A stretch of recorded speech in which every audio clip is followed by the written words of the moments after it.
معزز و محتشم حاضرین و ناظرین، استقامت فی الدین بڑا اہم موضوع ہے، بلکہ دین اسلام کی ابتدائی تاریخ اسی استقامت فی الدین سے ہی تعبیر ہے۔ استقامت سے مراد اسلام کو عقیدہ، عمل، منہج قرار دے کر مضبوطی سے تھام لینا ہے۔ استقامت اللہ اور اس کے رسول کی اطاعت کو لازم پکڑنے اور اس پر دوام اختیار کرنے کا نام ہے۔ استقامت ایک ایسا جامع لفظ ہے جو توحید اور اوامر اور نواہی پر استقامت، اسی طرح فرائض کی ادائیگی، اللہ کی محبت، اس کی فرما برداری کو لازم پکڑنے، معصیت کو چھوڑ دینے اور اللہ کی حقیقی بندگی اختیار کرنے کا نام ہے۔ استقامت فی الدین کی ضرورت مسلمان کو زندگی کے ہر موقع پر پڑتی ہے، خصوصاً غمی خوشی کے موقع پر، جبکہ دین کو محفوظ کرنا بہت مشکل ہوتا ہے۔ بالخصوص زندگی کے مختلف نامساعد حالات میں استقامت ایک مشکل ترین مرحلہ ہوتا ہے۔ ان حالات میں دین پر قائم رہنا اور صبر و سکون سے رضائے الہی کے مطابق زندگی بسر کرنا استقامت کہلاتا ہے۔ اور جو انسان استقامت کے درجے پہ فائز ہو جاتا ہے تو پھر زبان حال سے وہ یہی کہتا ہے، زمانہ معترف ہے ایک ہماری استقامت کا، نہ ہم سے قافلہ چھوٹا نہ ہم نے رہنما بدلا، راہ الفت میں گو ہم پر بڑا مشکل مقام آیا، نہ ہم منزل سے باز آئے نہ ہم نے راستہ بدلا۔ آئیے آج کی پیام محبت نشست کے خصوصی مقرر صاحبزادہ ڈاکٹر سید حامد فاروق صاحب بخاری کو دعوت دیتا ہوں کہ وہ آئیں اور اپنے خیالات کا اظہار کریں۔ استقبال کی نعرہ تکبیر، نعرہ رسالت، نعرہ حیدری۔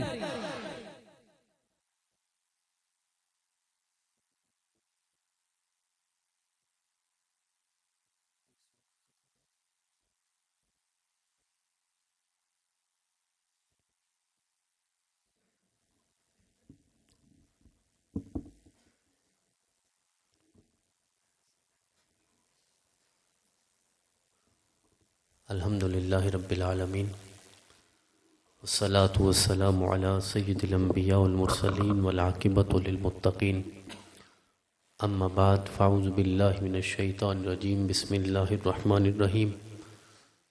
فاستقم کما امرت ومن تاب معک ولا تطغوا انہ بما تعملون بصیر۔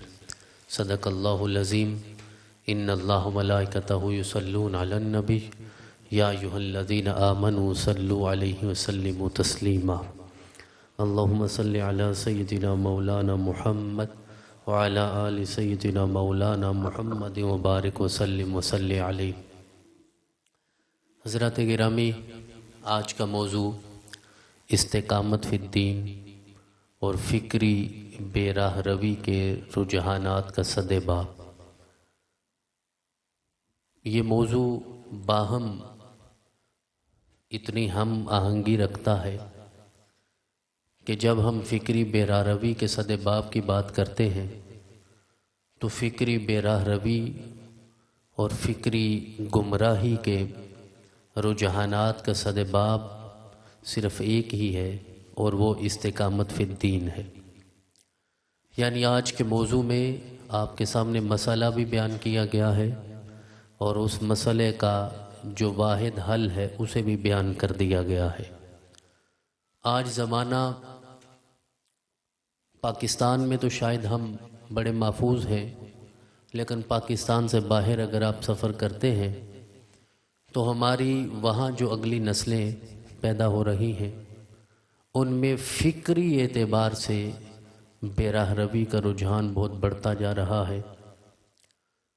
آپ مغرب میں چلے جائیں، آپ امریکہ میں چلے جائیں، وہاں ہماری آنے والی نسلوں کو جن چیلنجز کا سامنا ہے، وہاں آج یہ مسئلہ نہیں ہے کہ نماز رفع یدین سے پڑھنی ہے یا نہیں پڑھنی، وہاں آج یہ مسئلہ نہیں ہے کہ داڑھی کی سنت حد کہاں تک مقرر کر دی گئی ہے اور کیا ہے، وہاں یہ مسئلہ نہیں ہے کہ ایک گروہ اہل بیت کی بات کرے اور دوسرا گروہ صحابہ کرام کی بات کرے۔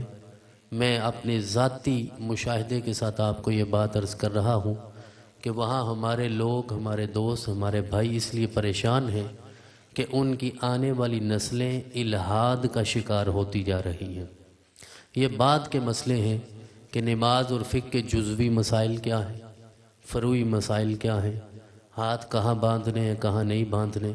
اب یہ مسئلے ہمارے لذت کے لیے رہ گئے ہیں، وہاں لوگوں کا یہ مسئلہ نہیں ہے۔ وہاں ہماری پیدا ہونے والی نسلیں اللہ کے وجود کی منکر ہوتی جا رہی ہیں، رسول اکرم صلی اللہ علیہ وسلم کی رسالت کا انکار کرتی جا رہی ہیں، اور مستشرقین نے آج سے 40 سال، 50 سال، 60 سال، 70 سال یا گزشتہ 100 سال سے جو تحریک چلائی تھی رسول اکرم صلی اللہ علیہ وسلم پہ، آپ کی خوبصورت سیرت پہ، جو انہوں نے تانہ زنی کرتے ہوئے مختلف الزامات لگائے، جس کے لیے حضرت ضیاء الامت نے ضیاء النبی کی آخری 2 جلدیں استشراق کے نام پہ وقف کی ہیں اور ان سارے اعتراضات کا جواب دیا ہے۔ آج وہ اس حد سے اور اتنی رفتار سے یہ مسائل آگے بڑھتے جا رہے ہیں کہ ہمیں متحد ہو کر، امت واحدہ بن کر، امت مسلمہ بن کر پہلے اس کی وحدانیت کا دفاع کرنا ہے، پھر محمد رسول اللہ کی رسالت کا دفاع کرنا ہے۔ باقی مسئلے بعد کے ہیں۔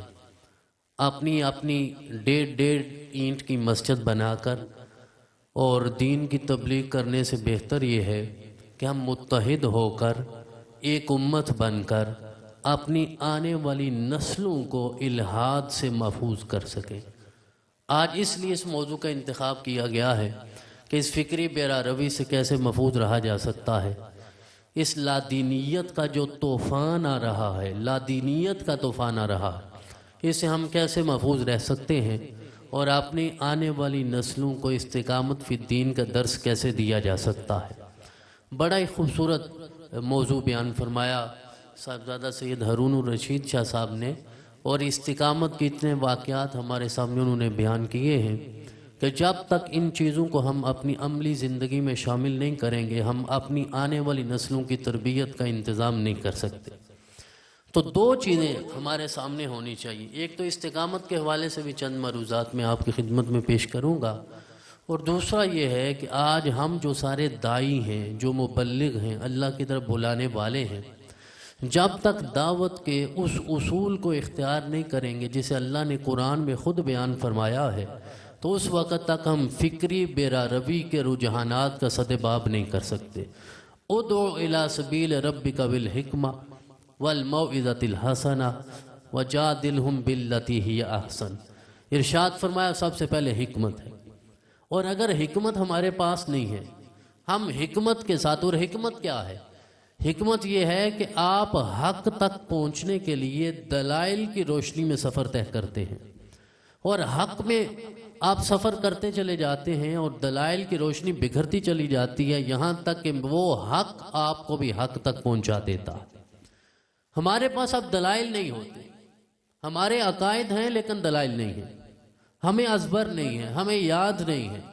توحید کے بارے میں کوئی سوال کرے تو ہم جذباتی ہو جاتے ہیں۔ جذباتی ہونے سے پہلے ہمیں دلیل سے اسے قائل کرنا ہے۔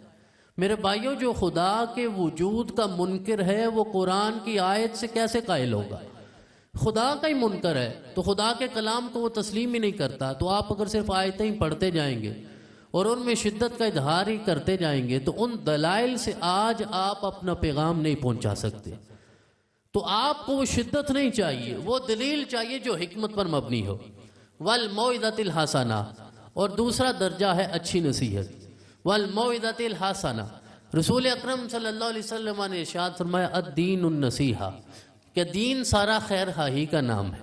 حضرت ضیاء الامت رحمۃ اللہ علیہ ارشاد فرمایا کرتے تھے کہ جب آپ اپنے فریق مخالف کو اپنی دلیل کے ساتھ یوں قائل کرنا چاہیں کہ اسے یقین ہو جائے کہ آپ جس بات کی طرف مجھے لے کے جانا چاہتے ہیں اس میں میری خیر خواہی ہے، اس میں میری بھلائی ہے، جب آپ اسے یہ یقین دلا دیں گے کہ وہ بھلائی ہے اور خیر خواہی ہے تو پھر میرا رب اسے ہدایت بھی عطا فرما دے گا۔ اور اگر آپ کا رویہ ایسا ہو، اگر آپ کا انداز ایسا ہو، آپ کا اسلوب ایسا ہو، طرز گفتگو ایسا ہو کہ سامنے بیٹھا بندہ یہ ماننے کو تیار ہی نہیں کہ اس میں میری خیر خواہی ہے، تو آپ کبھی اس کے لیے ہدایت کا سامان نہیں کر سکتے۔ ڈاکٹر کے پاس جائیں نا جی، اپنے طبیب کے پاس، معالج کے پاس، وہ جب انجیکشن کی اتنی بڑی سرنج لے کے باہر نکلتا ہے، پھر وہ ہمیں قائل کرتا ہے کہ بھئی یہ سرنج لگنے کے بعد آپ کا درد دور ہو جائے گا، آپ کی تکلیف دور ہو جائے گی، آپ کا بخار ختم ہو جائے گا، آپ کا انفیکشن مٹ جائے گا۔ جب ہم اپنے سامنے اتنی بڑی سرنج دیکھ رہے ہوتے ہیں لیکن اس کی زبان ہمیں قائل کر لیتی ہے اس میں تیری خیر خواہی ہے، تو ہم اپنا وجود اس کے سپرد کر دیتے ہیں۔ اب اللہ جانے اس میں خیر خواہی ہوتی ہے یا نہیں ہوتی، لیکن اس کا رویہ ہمیں قائل کرتا ہے، اس کی دلیل ہمیں قائل کرتی ہے اور ہم ماننے پہ تیار ہو جاتے ہیں۔ حضرت ضیاءالامت نے ارشاد فرمایا، آج کے مبلغ کو امت کا طبیب بننا ہے، معالج بننا ہے، حکیم بننا ہے، ڈاکٹر کا بننا ہے۔ اگر آپ سرنج لے کے باہر نکلتے ہیں اور لوگوں کو اپنے قریب کرنا چاہتے ہیں، جب تک آپ کا رویہ انہیں خیر خواہی کا یقین نہیں دلائے گا، لوگ آپ کا عقیدہ تسلیم نہیں کریں گے۔ خیر خواہی کا یقین دلا کر جو بھی انجیکشن لگا دے، میرا رب اسے ہدایت عطا فرما دے۔ الدین النصیحہ، دین خیر خواہی کا نام، مسلم شریف کی حدیث مبارکہ۔ تو صحابہ نے عرض کیا، آقا کس کے لیے خیر خواہی؟ تو میرا آقا نے ارشاد فرمایا، دین خیر خواہی ہے اللہ کے لیے، اللہ کے رسول کے لیے، جو کتابیں اللہ نے نازل فرمائی، اور ساری امت مسلمہ کے لیے۔ یعنی جسے بھی جو بات پہنچاؤ، جب خیر خواہی کے ساتھ پہنچاؤ گے، یقین دلا دو کہ بھئی اس میں تیرا بھلا ہے، یہ آگ جلاتی ہے، اس سے بچ جاؤ۔ جب دلیل کے ساتھ قائل کر لو گے، وہ آگ سے بھی بچ جائے گا، میرا رب اسے جنت کی نعمتیں بھی عطا فرما دے گا۔ لیکن کیونکہ ہمارا رویہ خیر خواہی پہ مبنی نہیں ہوتا، مسئلہ یہ ہے، المیہ یہ ہے، میرے ہاتھ میں مائک ہے، جو مرضی بول دوں، میرے پاس ممبر ہے، جو مرضی بول دوں، میرے پاس ڈائس ہے، جو مرضی بول دوں، میری زبان حرکت کرتی ہے، جو مرضی کہہ دوں، سامنے والے کی تذلیل کر دوں، تکفیر کر دوں، تحقیر کر دوں، توہین کر دوں۔ جب تک ایسا کرتے رہیں گے تو پھر دین نہیں پھیلے گا۔ دین تب پھیلے گا جب آنے والے کو آپ عزت دیں گے، میرا رب تمہیں عزت عطا فرمائے گا۔ تو فکری بیراراوی کے سامنے اگر آپ نے اس کا سد باب کرنا ہے، بند باندھنا ہے، تو قرآن کے اصول بھی تو اپناؤ نا، قرآن کے اصول بھی تو اختیار کرو نا۔ ایک بندہ پورا مومن ہی نہیں بنا تو آپ کہتے ہیں تیری داڑھی پوری نہیں ہے۔ اب یہ کون سی حکمت ہے؟ یہ کون سی اچھی نصیحت ہے؟ پہلے 5 وقت کا نمازی بنانا ضروری ہے، یا اس بات پہ بحث کرنا ضروری ہے کہ ہم فرائض کو چھوڑ دیں اور سنت کی بحث میں آ جائیں؟ جب تک ہمیں، اب یہ ناراض نہیں آپ نے ہونا، لیکن مبلغین کا المیہ ہے، جب تک آپ کو خود فرض اور واجب کا فرق نہیں پتا، جب تک آپ کو واجب اور سنت کا فرق نہیں پتا، سنت اور نفل کا فرق نہیں پتا، جب آپ کو مندوب اور مستحب کا نہیں پتا، آنے والے کو آپ کیا بتائیں گے؟ جب تک آپ ان ادلہ سمعیہ کو، ادلہ قطعیہ کو نہیں سمجھیں گے۔ ہم زبان کھولتے ہیں، ہم کہتے ہیں یہ کام حرام ہے، بھئی بتاؤ تو صحیح نا، حرام کام کے لیے دلیل کون سی چاہیے ہوتی؟ زبان کھولتے ہیں، ہم کہتے ہیں ایسا کرنا فرض ہے، فرض کے لیے دلیل کون سی چاہیے ہوتی؟ کسی کو پتا ہے کہ قطعی و ثبوت، قطعی و دلالہ کیا ہوتا؟ کسی کو پتا ہے قطعی و ثبوت و ظنی و دلالہ کیا ہوتا؟ ظنی و ثبوت، ظنی و دلالہ کیا ہوتا؟ فرض فرض ہوتا کیسے ہے؟ حرام حرام ہوتا کیسے ہے؟ واجب واجب ہوتا کیسے ہے؟ احناف اور غیر احناف میں واجب کا فرق کیا ہے؟ تو جب آپ نے تبلیغ کرنی ہے تو اس سے پہلے وہ اصول اختیار کیجئے، ان قوانین کو پڑھیے، ان ضابطوں کو اختیار کیجئے جو کوہ صفا پہ کھڑے ہو کے محمد الرسول اللہ نے اختیار فرمائے ہیں۔ میرے آقا کی یہ مشہور حدیث مبارکہ نہیں ہے؟ آپ نے ارشاد فرمایا کہ جیسے اونٹنی بھدکتی ہے نا، اور لوگ اس کے پیچھے چلتے ہیں پکڑنے کے لیے، وہ پاؤں کی چاپ سنتی ہے تو اور ہوش و حواس سے ماورا ہو کے وہ اپنے انجام بد کی طرف بھاگنا شروع کر دیتی ہے، حتیٰ کہ اس کا مالک آ جاتا ہے، وہ اپنے دامن میں اس کے لیے چارہ ڈالتا ہے، گھاس ڈالتا ہے، مانوس آواز سے اسے آواز دیتا ہے، آہستہ آہستہ اس کا روب ختم ہوتا ہے، وہ اپنے مالک کے قدموں آ کے سر رکھتی ہے۔ میرے آقا نے ارشاد فرمایا، امت مسلمہ تمہاری مثال اس بھدکتی ہوئی اونٹنی کی طرح ہے، تم بھدکتے ہوئے جہنم کی طرف جا رہے ہو، میں گھاس اور چارہ ڈال کے مانوس آواز سے بلا کے تمہیں جنت کی طرف لے جانا چاہتا ہوں۔ تو خیر خواہی کا یقین دلائیے اپنے فریق مخالف کو، جب تک وہ نہیں ہوگا فکری بیرا روی کا یہ طوفان آگے بڑھتا جائے گا۔ آپ کوئی بند نہیں باندھ سکیں گے. آپ اندازہ کر لیجئے آج سے 50 سال پہلے مدارس زیادہ تھے یا آج زیادہ ہے؟ آج سے 100 سال پہلے مسجدیں زیادہ تھیں یا آج زیادہ ہے؟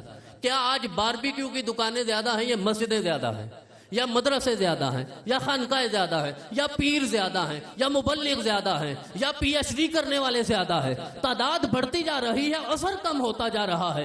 کیوں ہم یہ سمجھتے ہیں کہ ہم 100% حق ہیں، دوسرا 100% باطل ہے؟ حضرت سیدنا امام شافعی نے ہمیں یہ نسخہ دیا تھا، کسی کی فکری بیرا روی سے موڑ کر اسے راہ ہدایت پہ گامزن کرنا چاہتے ہو، اسے اتنا تو یقین دلاؤ یار میں 99% سچا صحیح 1% تو بھی سچا ہو سکتا ہے. جب تک آپ دوسروں کو عزت نہیں دیں گے تو یہ نہیں ہوگا. وجادل، اور آپ گئے نا جب کوفہ تشریف لے گئے، حضرت امام اعظم کے مزار پہ تھے حضرت امام شافعی اور احناف پیچھے تھے. انہوں نے کہا حضرت آج آپ فجر کی نماز پڑھائیں، جیسے آپ نماز پڑھائیں گے ہم بھی اسی طرح پڑھیں گے. اور آپ کو پتا ہے کہ شواف فجر کی نماز میں دعائے قنوت پڑھتے ہیں. حضرت کھڑے ہو گئے، لیکن آج اپنی تحقیق بھی چھوڑ دی، اپنی ترجیح بھی چھوڑ دی اور امام آدم کی فقہ کے مطابق نماز پڑھائی. سلام پھیرا، مقتدیوں نے کہا حضرت آج ہم تو آپ کی نماز پڑھنا چاہتے تھے. کہنے لگے میری نماز چھوڑو، صاحب مزار کی حیا میں نے اپنی تحقیق کو چھوڑ دیا ہے. تو جب تک حیا نہیں ہوگا محققین میں، اس وقت تک آپ دوسروں کو خیر خواہی کا جذبہ اور اس کا یقین نہیں دلا سکتے. وَجَادِلْهُمْ بِالَّتِي هِيَ أَحْسَنُ. اور تیسرا طریقہ کیا ارشاد فرمایا؟ بھئی اگر مسئلہ سیدھی انگلی سے حل ہو جائے تو ٹیڑھی انگلی سے تو نکالنے کی کوئی ضرورت نہیں ہے. اگر حکمت سے مسئلہ حل ہو گیا تو موعظہ حسنہ کی ضرورت نہیں حل ہوا تو اچھی نصیحت سے ہو گیا تو مجادلے کی ضرورت نہیں ہوا تو پھر مجادلہ ہے. اور کہا وَجَادِلْهُمْ بِالَّتِي هِيَ أَحْسَنُ. صرف مجادلہ نہیں کرنا، صرف بحث نہیں کرنی، صرف تکرار نہیں کرنی، مجادلہ بھی احسن دلائل کے ساتھ ہونا چاہیے. جیسے اللہ نے قرآن پاک میں مشرکین کے ساتھ مجادلہ کیا، منافقین کے ساتھ مجادلہ کیا، ابو جہل کے ساتھ مجادلہ کیا. اگر وہ رب ہو کر ابو جہل سے مجادلہ کر سکتا ہے تو فریق مخالف سے مجادلہ کیوں نہیں کر سکتا؟ ہم کیا چاہتے ہیں؟ مار دو، ختم کر دو، فنا کر دو، واجب القتل ہو گیا، گردن اڑا دو، سر تن سے جدا کر دو. کیا یہی اسلوب ہے میرے رسول کا؟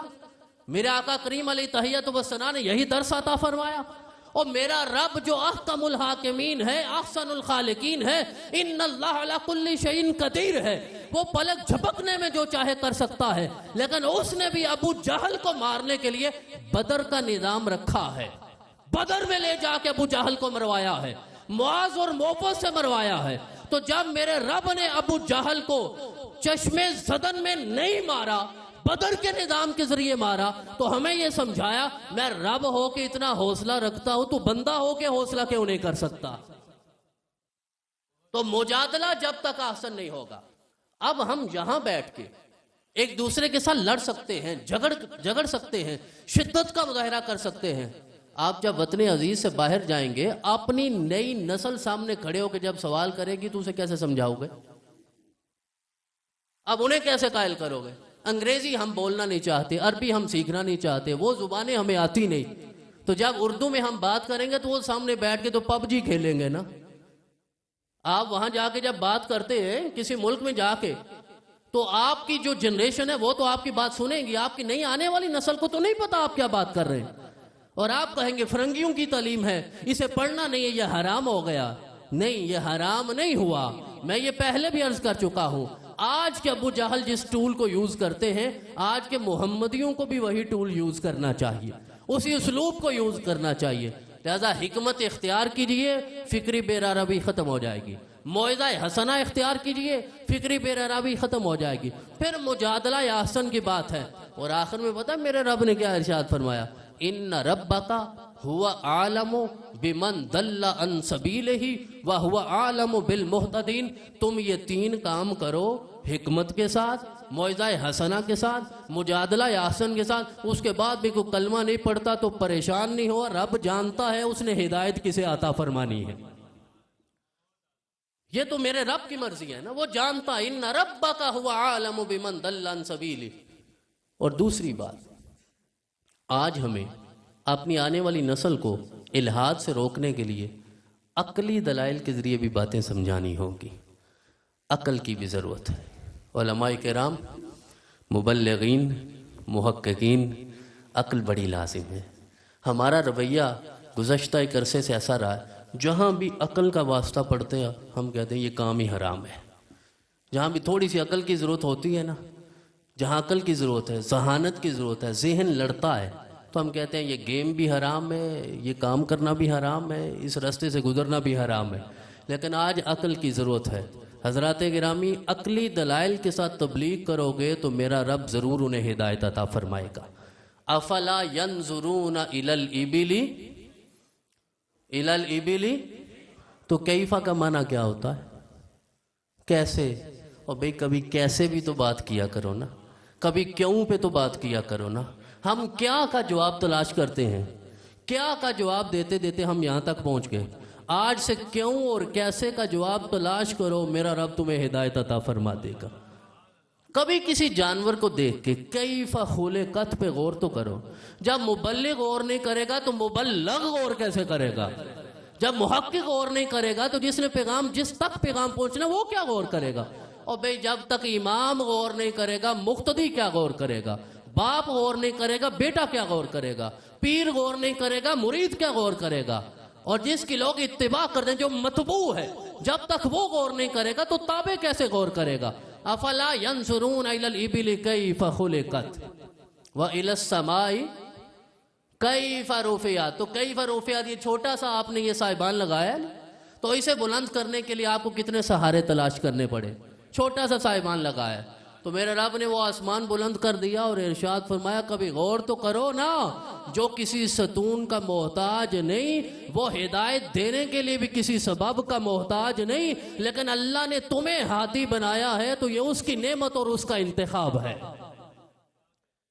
اگر وہ بغیر ستون کے چھت کھڑا کر سکتا ہے، بغیر سبب کے ہدایت بھی عطا کر سکتا ہے، لیکن اللہ نے تجھے ہادی بنایا ہے تو یہ اللہ کا انتخاب ہے، اللہ کی رحمت ہے۔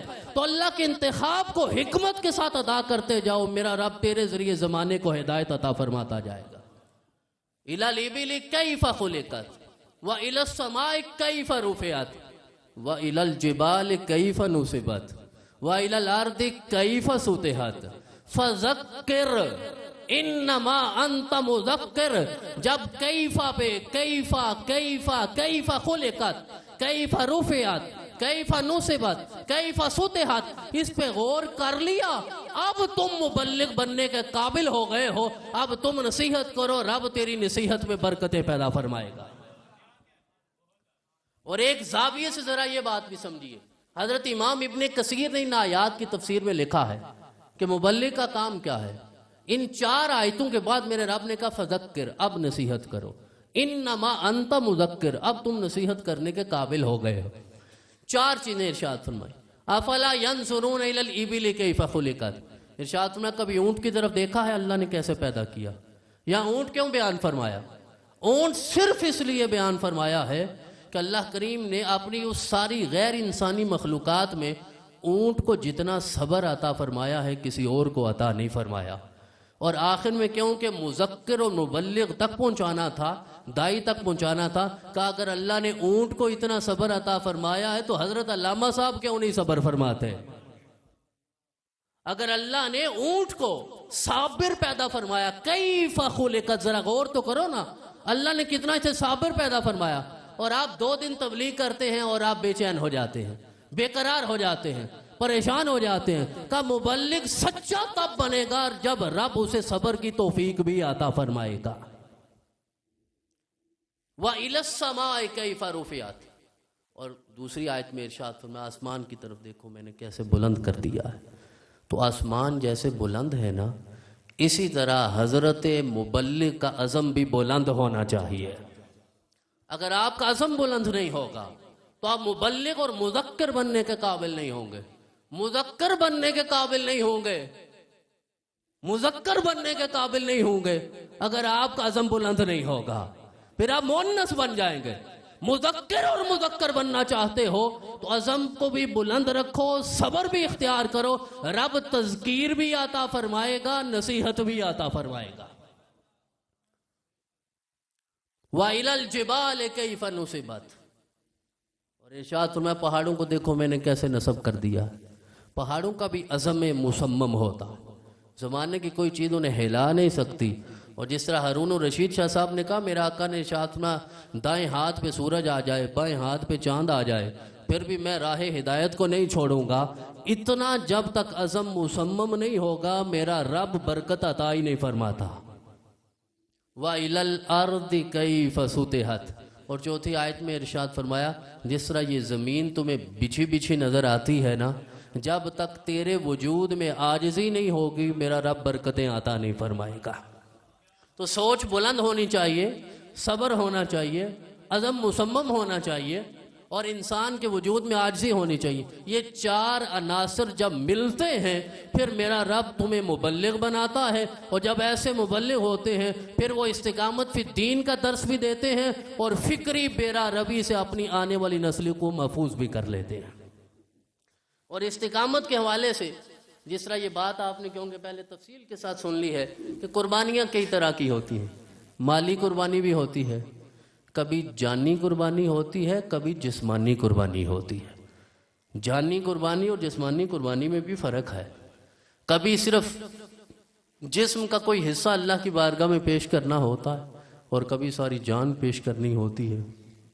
اور استقامت فی الدین کا آخری درجہ یہ ہوتا ہے کبھی انسان کو روحانی قربانی بھی اللہ کی بارگاہ میں پیش کرنی پڑتی ہے. اذیتوں کو برداشت کرنا ہو، خواہشات کو بھی قربان کرنا ہوتا. جب تک یہ ساری چیزیں نہیں ملتی اس وقت تک استقامت نصیب نہیں ہوتی. یہ جملہ تو آپ نے اکثر سنا ہوگا کہ اہل معرفت کے ہاں، اولیاء اللہ کے ہاں یہ معروف ہے کہ الاستقامت فوق الکرامت، کہ کرامت اتنی بڑی چیز نہیں ہے جتنی استقامت ہے. حضرت میاں شیر محمد صاحب شرک پوری رحمت اللہ علیہ، آپ کے پاس کوئی شخص آیا اور اس نے سوچا میں بیعت کروں گا جب کرامت دیکھوں گا. چند دن گزر گئے تو کرامت کوئی ظاہری طور پہ نظر نہ آئی تو جانے لگا. حضرت نے روکا، آپ نے ارشاد فرمایا کیوں آئے تھے؟ عرض کرنے لگا کہ آیا تھا بیعت کروں گا لیکن کرامت ہی کوئی نہیں، تو کرامت کے بغیر میں نے بیعت نہیں کرنی.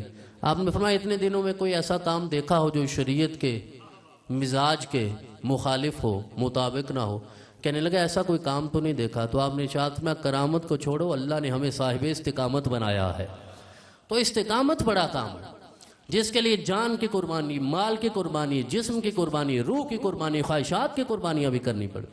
اور یہ جو واقعہ ابھی آپ نے سنا، حضرت سیدنا صدیق اکبر نے جب سب کچھ قربان کر دیا نا، اور تن کے کپڑے بھی قربان کر دیے، اور صدیق اکبر نے پھر ٹاٹ کا لباس پہنا ہوا تھا، اور ٹاٹ کے لباس پہ بٹن نہیں لگے ہوئے تھے، کانٹے لگے ہوئے تھے. ادھر سے صدیق اکبر رسول اکرم کی بارگاہ میں آتے ہیں، ادھر سے طائر سدرہ جبریل رسول اکرم کی بارگاہ میں حاضر ہو جاتا. اور جبریل نے کہا آقا یہ ابو بکر آ رہا ہے. میرا آقا نے ارشاد فرمایا ہاں. کہا اللہ نے انہیں سلام بھیجا ہے، پیام محبت بھیجا ہے، اللہ نے پیام محبت بھیجا ہے. اور ساتھ میرے رب نے ارشاد فرمایا ہے اے میرے آقا ابو بکر کو بتا دو تیری استقامت کو میں نے قبول کر لیا، اور تیرا یہ آج ٹاٹ کا پہنا ہوا لباس مجھے اتنا پسند آیا ہے آج میں نے سارے عرشیوں کو ٹاٹ کا لباس پہنا دیا.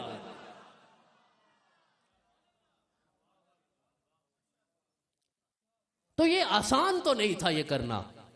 حضرت سیدنا عثمان غنی، یہ غزوہ تبوک جیش الاسرا کا معاملہ نا، آقا نے خطبہ دیا، کہا اللہ کی بارگاہ میں پیش کرو. عثمان کھڑے ہو گئے، کہنے لگے 100 اونٹ بما ساز و سامان.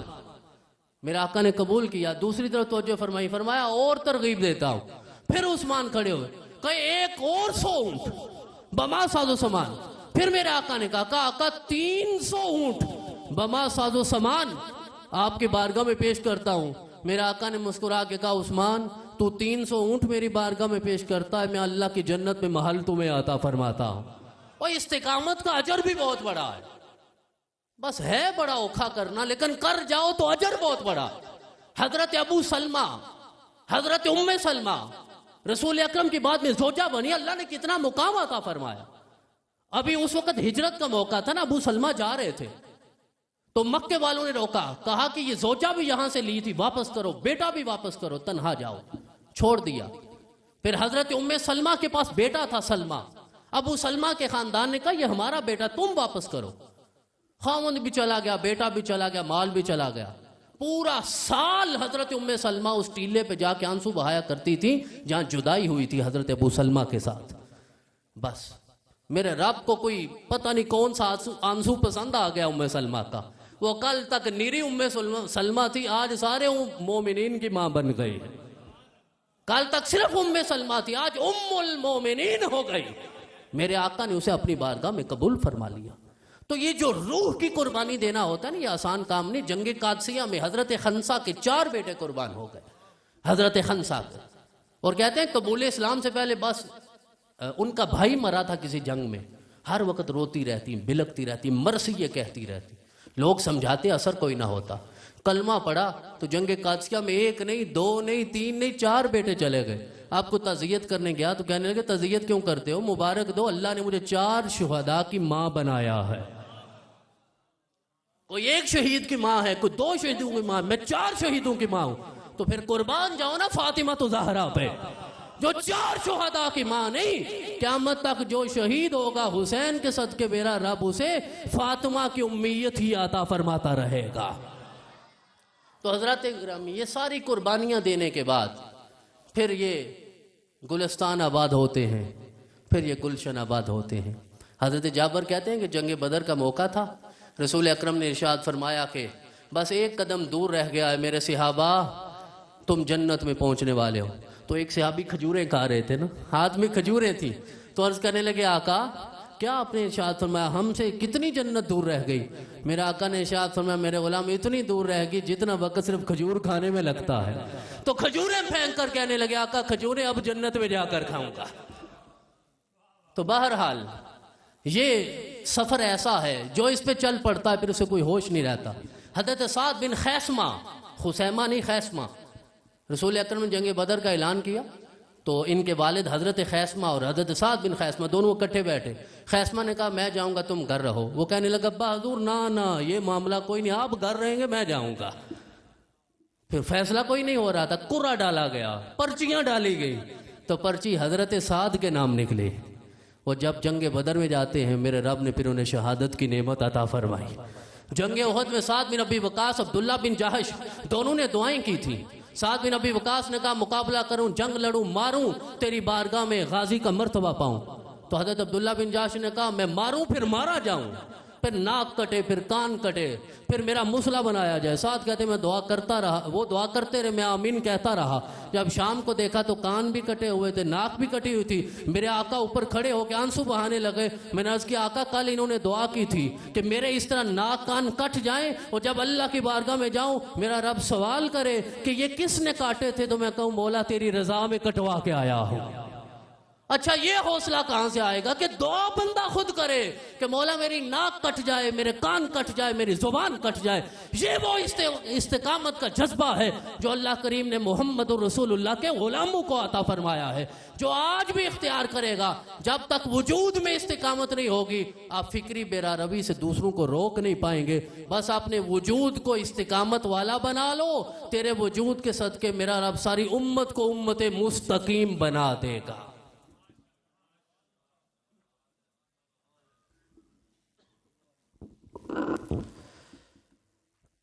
جب فلک دوش ستاروں سے الجھتا ہے کوئی، جب فلک دوش ستاروں سے الجھتا ہے کوئی، جب زمین بر کے شراروں سے الجھتا ہے کوئی، بحر ظلمات کے داروں سے الجھتا ہے کوئی، ظلم کے راج دلاروں سے الجھتا ہے کوئی، ایسے استقامت والے کو ہمت کا نشان کہتے ہیں، سر بکف مرد جگردار جواں کہتے ہیں. اب بڑے میں محبت کے ساتھ، خلوص کے ساتھ، پیار کے ساتھ آخر میں حضرت سفیر ضیاء الامت پیر سید زاہد صدیق بخاری مدہ ذل عالی کو دعوت دے رہا ہوں، تشریف لائیں، چند کلمات واضحانہ ہمیں عطا فرمائے اور ساتھ اس کے بعد دعا فرمائے. نعرہ تکبیر، نعرہ رسالت، نعرہ حیدری.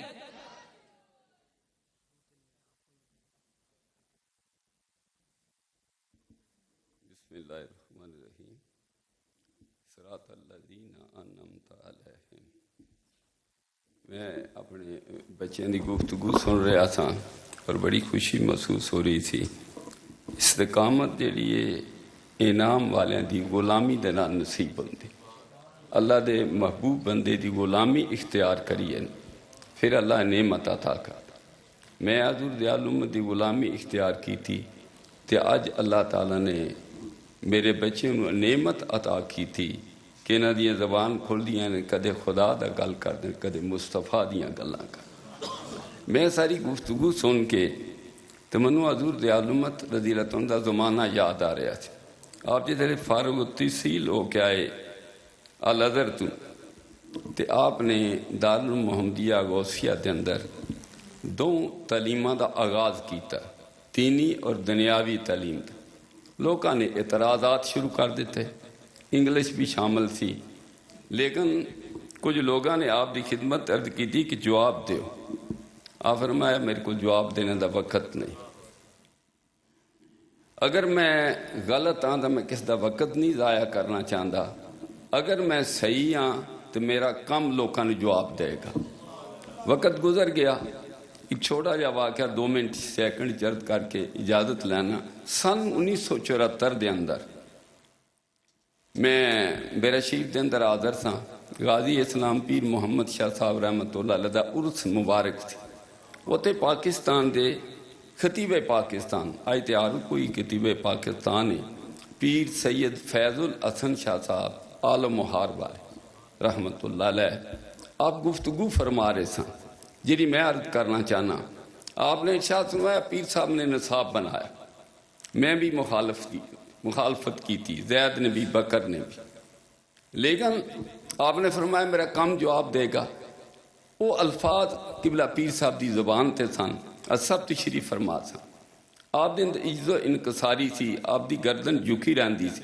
قرآن پاک سن کے بھی آپ روندے سن حضور صلی اللہ علیہ وسلم دی نعت شریف سن کے بھی روندے سن اور بات کرنے والی دی خوبصورت گفتگو بھی آپ دے دل تے اثر کر دی شاہ صاحب کہنے لگے کہ پیر صاحب نے نصاب بنایا سب نے مخالفت کی تھی اعلان کرنا اے نصاب شرق بھی چلے گا غرب بھی چلے گا شمال بھی چلے گا جنوب بھی چلے گا پھر سامنے آپ شاہ نے پوچھو کیوں چلے گا آپ فرماندے نے اس گلے چلے گا جسے علم اور عشق دو چیٹاں کٹھیاں ہو جاندی ہیں پھر پیر محمد کرم شاہ صاحب بن جان پھر آپ نے ایک شعر پڑھا وہ اور ہوں گے جو پانی ملا کے پیتے ہیں ہم قلم لگی بوتل ہلا کے پیتے ہیں قریب ہی میں قدا ہونا خدا کی رحمت ہے نشہ دیکھا اتار کے آ کے میں پیتے ہیں معزز سامعین حضور دی عالم دی استقامت ایک آج سن والا نے نعمت عطا فرمائے آپ نے میں آپ دی پوری زندگی خلاف شریعت کوئی کام نہیں دیکھے اور بہت بڑا عالم ہونے دے باوجود بھی بڑے بڑے لوگ لکھ دینے کہ آپ بہت بڑے انسان سن لیکن آپ نے آپ نے بہت چھوٹا انسان سمجھتے سن میں ساری نعمت میری یہ دعا و التجا ہے کہ اللہ تعالیٰ میرے بیٹے نو حضور دی عالم دے نقش قدم چلنے توفیق عطا فرمائے دعا کریے دعا کرو سب تو پہلے اللہم صلی علی سیدنا مولانا محمد وعلی آل سیدنا مولانا محمد وبارک وسلم اے فیض حضور دی عالمت دا اللہ ان دی قبر تے کروڑا رحمت اندر نزول فرمائے ساڑھے مرکز نو اللہ تا قیامت تا حشر آباد شاد فرمائے قبلہ صاحب نو سیتے کاملہ آپ دا سایہ تا دیر ساڑھے سران تے قائم رکھے اور اللہ پاک دن بے دن اس ادارے نو ترقی عطا فرمائے اللہ میرے توڑے گناہ معاف کرے مل بیٹھنا قبول کرے اور میرے بچیاں نو اللہ قبول فرمائے میری آمن والی نسل بھی اللہ نعمت عطا فرمائے اور انہاں نو استقامت دی نعمت عطا کر ربنا آتنا فی الدنیا حسنۃ وفی الآخرۃ حسنۃ وقنا عذاب النار میرا دل کردہ ہے دعا کرو اللہ میرے ملک تے رحم کر اللہ اپنے خزانے میرے ملک دا قرض دور کر اللہ پاک منگائی دی نجات عطا کرے اللہ صالح حکمران عطا کرے ان تے پاکستانی بڑے دکھ کے مالک ساڑھے حالت رحم کر ساڑھے اچھا انسان عطا فرما اچھا اور میں قبول فرما اور سارے ٹی وی دے پروگرام تے حاجی عبدالرؤف صاحب دی زندگی برکت اور تمام دوستاں تے اللہ اپنی رحمت دا نزول فرمائے اور کامیابی عطا کرے صلی اللہ تعالی علیہ رسول اجمعین برحمت میں صاحب دا شکریہ ادا